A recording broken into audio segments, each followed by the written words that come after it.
Once upon a time, there lived a girl named Kehinde. She was a student of a popular secondary school in the area.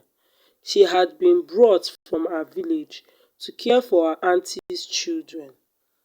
It is a common practice in Nigeria for working class married or unmarried women with kids to hire teenage girls from poorer background, related or totally unrelated to her, to come and live with them and look after the children.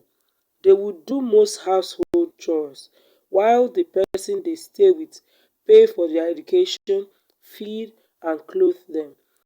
They also handle any medical expenses. This was the situation of Kehinde. Kehinde was lucky. Her auntie was a good woman. She paid her fees promptly and made sure she had whatever her own children enjoy. She always looked well taken care of. She even looked better than some students staying with their parents. However, although Kehinde was a good-natured, beautiful teenage girl, she had a problem that she hid well with her cheerful outward countenance. She was a very slow learner. It took her longer to grasp certain concepts, unlike some of her classmates.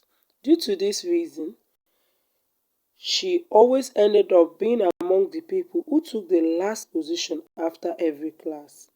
Although no one mocked her for it, Kehinde was unhappy with this situation and it bothered her greatly. She dreaded tests and examination period because no matter what she did, she never seemed to measure up to everyone else's standard. Their exams was fast approaching and Kehinde's worry kept growing. The closer the exam got, the more anxious Kehinde became. Every time she woke up in the morning, her heart sank, knowing that she would still fail no matter how hard she tried. The exam day came, and Kehinde came to school very confident. She had faith in her plan. She was a prefect and usually helped teachers collate the answer scripts of junior students at the end of each day. The first subject was commerce. She pretended that she was writing and quickly slipped her answer sheet into her blouse. She quickly filed out with the other students after the exam. For the first time in months, Kehinde felt elated after an exam.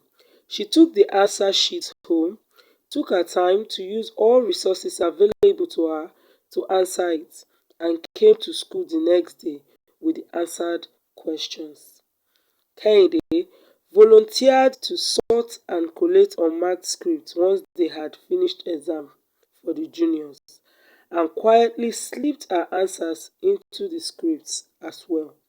She then carried the scripts to the commerce teacher's table in the staff room and intentionally dropped it together with commerce unmarked scripts. It was a perfect plan. Kehinde got away with this deceit for 2 days, and on the third day, a strict and very observant teacher, Mrs. Grace, was the invigilator. After Mrs. Grace had collected the answers of the students, she sorted them herself and cross-checked with the class register, class by class. When she got to the senior category, there was a script missing from Kehinde's class. She cross-checked the names and found out that Kehinde's scripts were missing. She quickly alerted other teachers and they summoned Kehinde. Kehinde came, and once she saw Mrs. Grace holding the class register, her heart sank. "Where is your answer script?" Mrs. Grace asked. "I submitted it," Kehinde answered, bursting into tears, hoping to sound convincing enough, but it only made Mrs. Grace suspicious. "Why are you crying? Did anyone accuse you of anything?" Mrs. Grace asked calmly.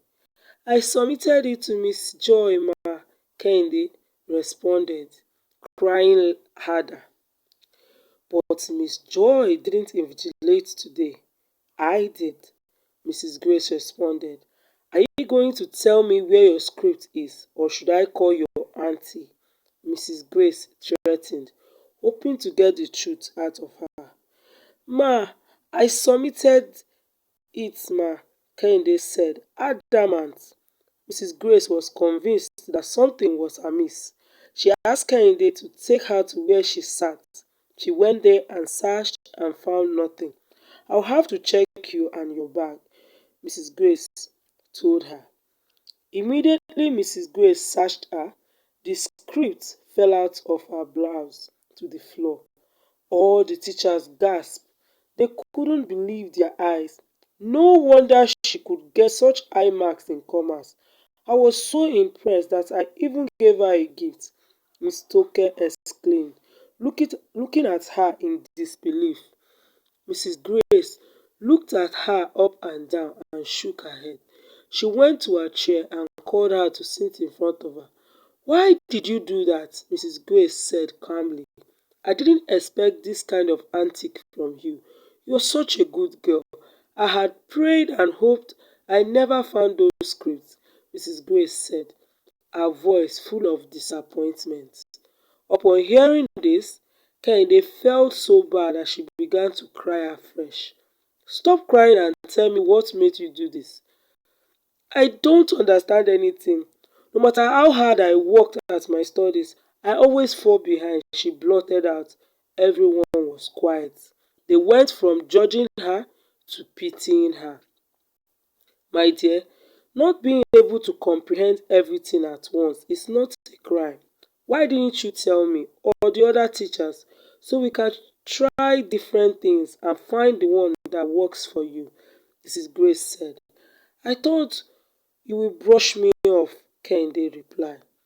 Mrs. Grace spoke to her at length and told her to practice giving herself little things to learn at a time, rather than overloading her brain with too much information. Kehinde thanked Mrs. Grace and took her advice and found herself learning better. Kehinde wrote the next examination and passed all her exams. She would even go to Mrs. Grace willingly to get searched before and after the exams. She did so well that the school gave her the award of the most improved. She continued to be close to Mrs. Grace till she graduated. On her graduation day, she held on to Mrs. Grace and cried that she would miss her so much. She turned her biggest slip-ups into a turnaround moment for her. The lesson to be learned from this story is that no matter how low you have sunken and no matter how bad you think your situation is, you need to have faith in yourself that you can get yourself out of it and be better and be a better version of yourself. Thank you for watching today's video. Don't forget to like our video, share and subscribe to our YouTube channel.